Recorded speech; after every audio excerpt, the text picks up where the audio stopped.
Lakas ng backer ni Jan Amores, kakaiba yung naging desisyon ng PBA sa bagay na to. PBA Finals lalong naging interesting dahil sa mga nangyari sa Game 2. So ayun nga mga idol, tabla na sa 1-1 ang record sa pagitan ng San Miguel Beermen at Barangay Ginebra. Sobrang intense ng laban mga idol sa Game 2, nagkakapisikalan at may mga players na talagang nag-step up sa dying minutes ng laban.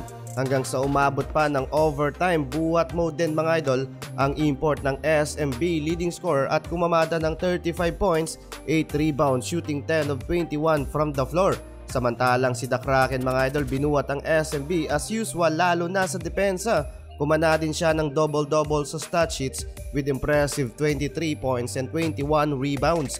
Pero naging catalyst nila sa fourth quarter hanggang overtime etong si Terence Romeo. Grabe yung ginawa ni TR7, gumawa ng 22 points sa dulo ng laban, tahimik sa buong first to third quarter at naghalimaw sa dulo. Grabe yung ginawang 26 points in total at explosive perfect 5 of 5 from downtown. Samantalang nasayang doon mga idol ang buwis buhay ni Justin Brownlee para sa Gin Kings, 39 points and 15 rebounds. Off night naman mga idol si Ronji Abarrientos at nakakapag-ambag lang ng 4 points, shooting 1 of 6 beyond the arc. Sa kabila mga idol, still TNT dominating the series against rain or shine. 2-0 na ang serye in favor sa TNT at nasa survival mode na mga idol ang kupunan ni Coach Yeng Giao.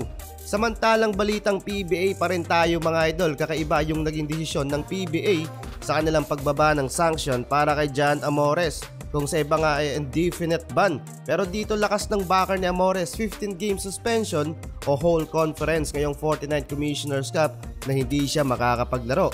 Wala ding bayad na matatanggap si Amores, bawal din umupo sa bench ng Northport at manood sa venue ng mga laban.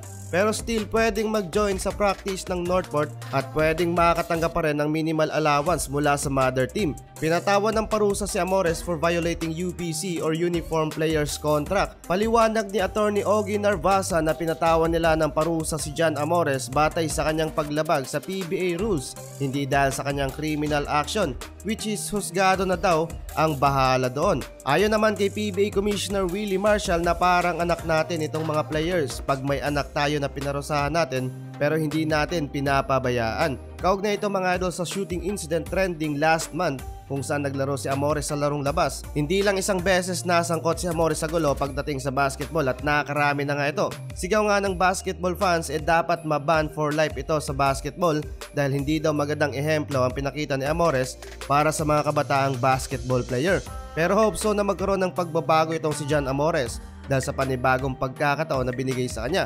At sana ay maging totoo siya lalo't kadalasang post din niya sa kanyang social media account yung patungkol sa pagbabago ng isang tao. Ano sa palagay mo mga idol ang naging desisyon ng PBA? Tama ba ang naging parusa nila para kay Amores?